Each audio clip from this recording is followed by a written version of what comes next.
The Haunted Spring. Introduction.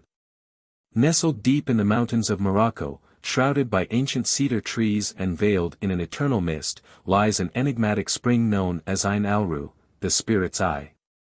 For centuries, locals have warned travelers to stay away from this seemingly serene water source, claiming it is cursed, haunted by malevolent forces that prey on the living. Legends say that those who drink from its waters or linger too long near its banks hear whispers calling their names. Some return to the village with hollow eyes and minds shattered, speaking of horrors no one else can see. Others are never seen again. The tale begins. It was a crisp autumn morning when a group of friends from the nearby town decided to venture into the forest for an adventurous weekend of camping. Among them was Layla, a skeptical journalist intrigued by the legends of Ain al-Ruh. She saw it as the perfect opportunity to debunk the tales and write an article exposing them as mere folklore. The villagers, upon hearing of their plan, tried to dissuade them.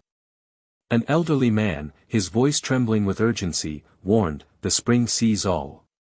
It knows your fears, your sins. Once it has marked you, there is no escape."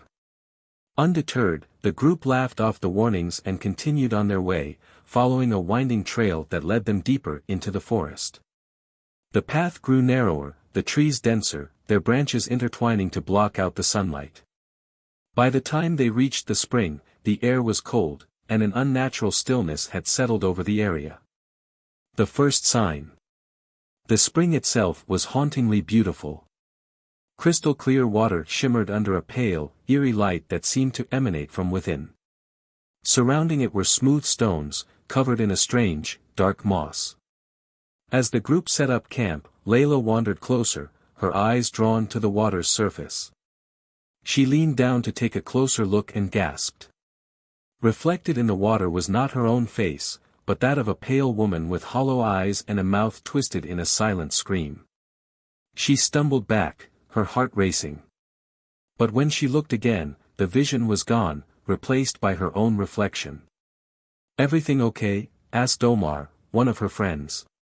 She hesitated, then nodded, deciding not to mention what she had seen. The whispers begin.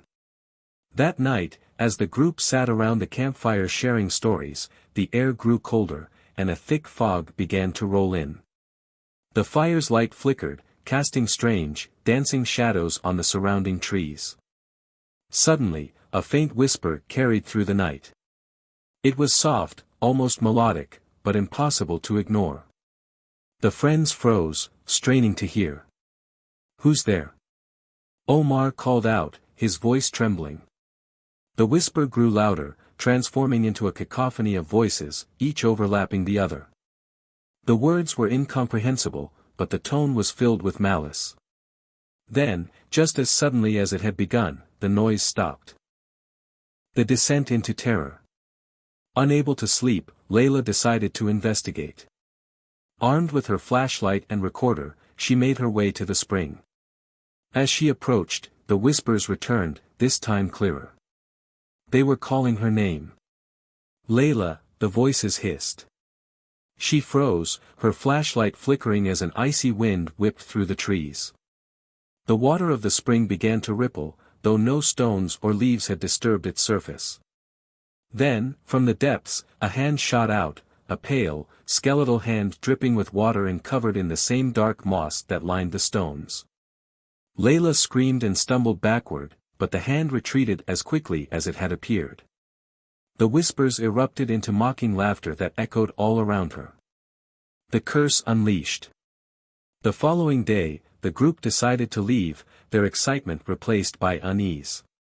But the forest seemed to conspire against them. The trail they had taken to reach the spring was gone, replaced by an endless expanse of trees.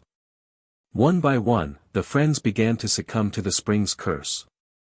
Omar started muttering to himself, his eyes darting around as if he were being watched.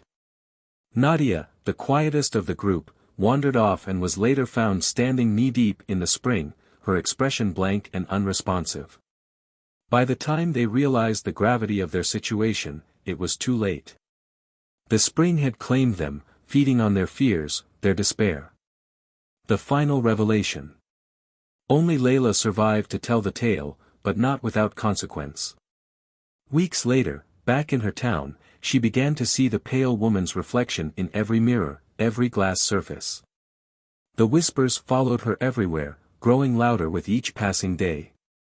Desperate, she returned to the village to seek help. The elderly man who had warned her simply shook his head.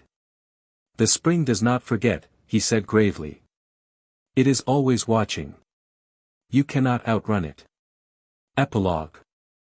Layla disappeared shortly after. Her belongings were found near the forest's edge, along with her recorder. On it was a chilling audio clip, the sound of her voice, panicked and breathless, followed by the same mocking laughter she had heard by the spring. To this day, the villagers warn travelers to stay away from Ain al-Ru. They light candles and recite prayers to keep the spirit of the spring at bay. And if you ever find yourself near an isolated spring surrounded by silence, remember, the water sees everything, and it always hungers.